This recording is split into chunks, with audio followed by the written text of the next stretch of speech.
Hello అండి. ఈ వీడియోలో కారం జొన్న రొట్టె ఎలా తయారు చేసుకోవాలో నేను క్లియర్గా అయితే చెప్తాను.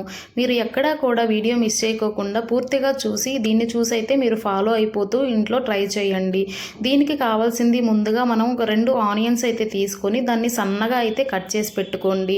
మనం ఎంత సన్నగా కట్ చేసుకుంటే అంత బాగా మంచిగా వస్తాయన్నమాట రొట్టెలు. ఇట్లాగ చూడండి 2 తీసుకున్నాను ఉల్లిపాయలు. నేను ఇక్కడ 2 కప్పుల పిండి అయితే నేను చేస్తున్నానండి. దానికోసం 2 ఉల్లిపాయలు అయితే మనకు కరెక్ట్గా సరిపోతాయి. ఇక్కడ మనకు కారం దంచుకోవాల్సింది మనం కొన్ని పచ్చిమిరపకాయలు అంటే ఒక 3-4 పచ్చిమిరపకాయలు వేసుకొని ఆనియన్ వేసుకొని ఇట్లాగా మనం కచ్చాగా అయితే దంచి పక్కన పెట్టుకోండి.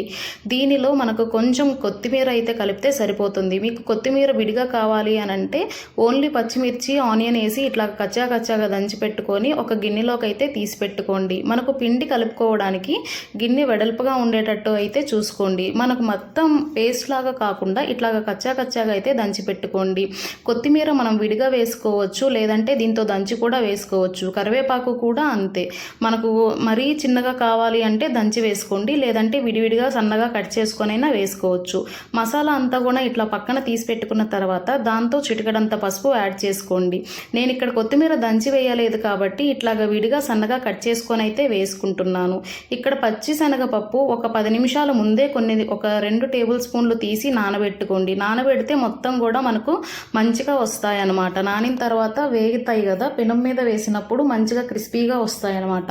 నేను 2 కప్పుల పిండి అయితే ఇక్కడ జొన్న పిండి అయితే తీసుకుంటున్నానండి. మనకు పెద్ద ప్రాసెస్ ఏం కాదు. ఇట్లాగా మసాలా అంతా తీసుకున్న తర్వాత పిండిని దాంతో వేసి మనకు రుచికి తగ్గట్టుగా కొంచెం ఉప్పు వేసుకోండి. ఉప్పు వేసుకున్న తర్వాత కొంచెంగా వాటర్ వేసుకుంటూ వాటర్ కలుపుకుంటూ పిండిని అయితే బాగా కలుపుకోండి.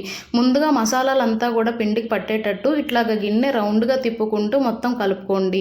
దాని తర్వాత కొంచెంగా వాటర్ పోసుకుంటూ మొత్తం పిండి ముద్దలాగా అయ్యేటట్టు అయితే మనం కలుపుకోవాలి.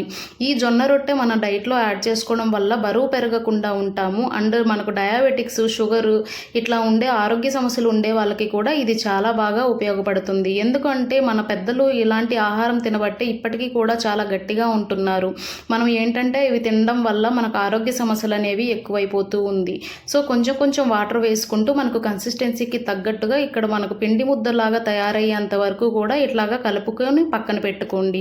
ఇంకో పొయ్యి మీద మనం ఒక ప్యాన్ పెట్టుకొని, అంటే మనకు పెనం ఉంటుంది కదా, ఆ పెనం పెట్టుకొని హీట్ చేసుకుంటూ ఉండండి.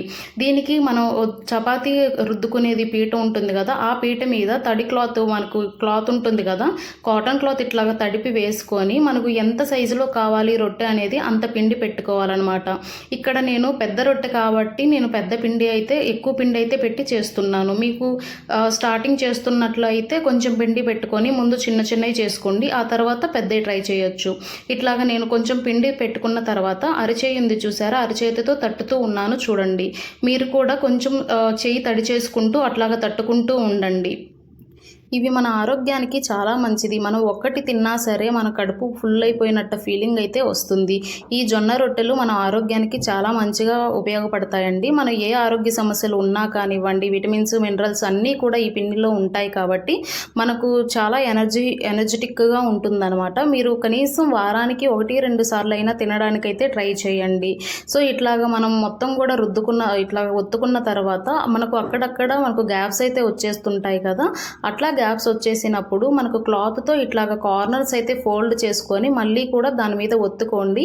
అప్పుడు మనకు ఈ రొట్టె అనేది చాలా రౌండ్గా వస్తుందన్నమాట. ఎక్కడూ కూడా కొంచెం పొల్లిపోకోకుండా నీట్గా అయితే వస్తుంది.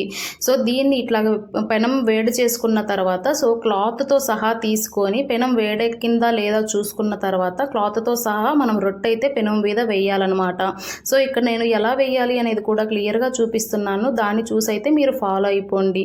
చూసారా మనకు క్లాత్ ఎంత బాగా విడిపోయిందో పెనం నుంచి. సో ఎందుకంటే మనం తడుపుకుంటాం కదా, క్లాత్ తడిపి వేసుకోమనేది ఇందుకే అనమాట.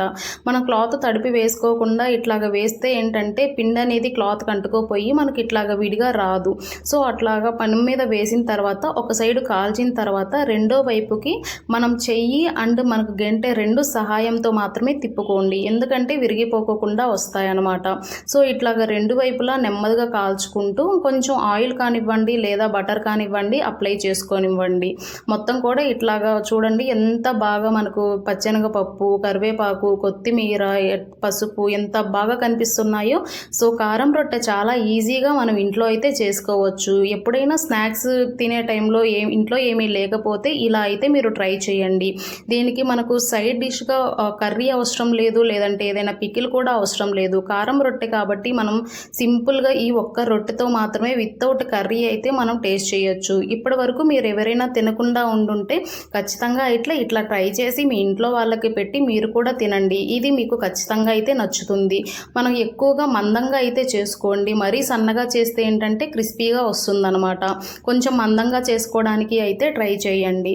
సో ఈ వీడియో అయితే మీకు నచ్చింది అని అనుకుంటున్నానండి. ఈ వీడియోలో నేను క్లియర్గా ప్రాసెస్ ఎలా చేయాలి అనేది ఎక్స్ప్లెయిన్ చేశాను. ఇప్పటి వరకు మీరు ఇంకా ఈ రొట్టె అయితే ట్రై చేయకపోతే ఖచ్చితంగా అయితే ట్రై చేయండి ఈ వీడియో చూస్తూ కూడా.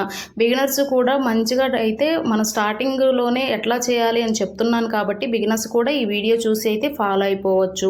మీకు ఈ వీడియో నచ్చితే కనుక లైక్ చేసి షేర్ చేసి కామెంట్ అయితే చేసేయండి. అండ్ చేసిన తర్వాత మీకు ఆ రెసిపీ ఎలా వచ్చింది అనేది నాకు అయితే కామెంట్లో చేసేయండి. మన ఛానల్ని ట్యాగ్ చేసేయండి. ఈ వీడియో మీకు నచ్చింది అని అనుకుంటున్నాను. మీరు ఇక్కడ ఆయిల్ ప్లేస్లో బటర్ కానివ్వండి, నెయ్యి కానివ్వండి ఏదైనా వేసుకోవచ్చు. నేనైతే ఇక్కడ ఆయిల్ అప్లై చేస్తున్నాను. ఆయిల్ కూడా ఎక్కువైతే పట్టదండి, మనకు లైట్గా, ఎందుకంటే మరి మాడిపోకుండా ఉండడానికి లైట్గా వేగడానికి అలా వేస్తున్నాను అనమాట. మీకు ఈ వీడియో నచ్చింది అని అనుకుంటున్నాను. నచ్చితే లైక్ చేసి షేర్ చేసి కామెంట్ చేసి మీ ఫ్రెండ్స్ అండ్ ఫ్యామిలీ మెంబర్స్కి అయితే షేర్ చేసేయండి. మన ఛానల్ని సపోర్ట్ చేసేయండి. థ్యాంక్ యూ అండి. Bye bye.